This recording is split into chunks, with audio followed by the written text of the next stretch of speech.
Hi, I'm Matt Fuller with Jackson Fuller Real Estate. One of my clients recently forwarded me an article from another brokerage talking about 1 in 8 homes in San Francisco selling at a loss. And my client was like, "Is this true?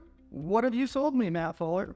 And so I had to look into it, not only as a broker, but also as a San Francisco homeowner myself. And as I look into it, I have a lot of questions about this article. The first question I have is the time frame we're talking about.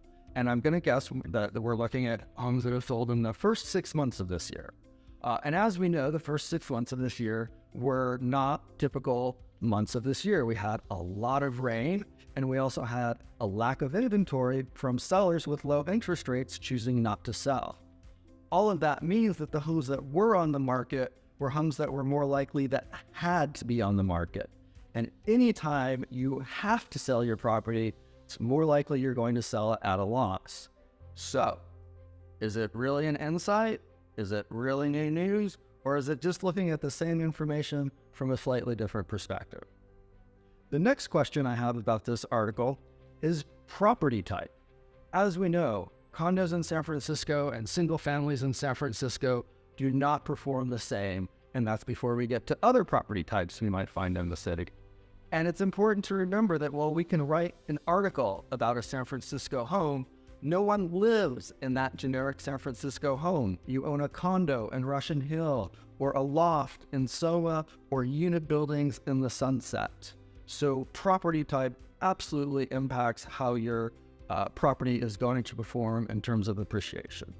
And finally, the third question I have about this article is geography.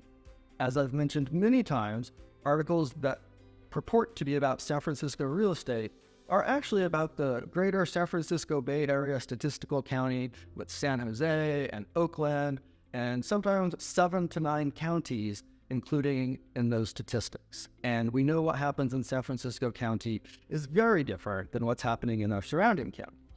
And even if this data is just about San Francisco County, we know San Francisco is a city of neighborhoods. So I want to see neighborhood data because my hunch and my expectation is that we're not seeing this citywide, but that there are particular areas that are having issues, and that's not news. We've known about that for quite a while.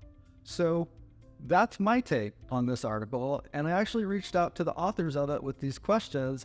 I'm curious to see what they're going to write back and share with me. So thank you to my client who reached out with this article and questions. I love digging into things like this, and when you have a question, I hope I'll hear from you.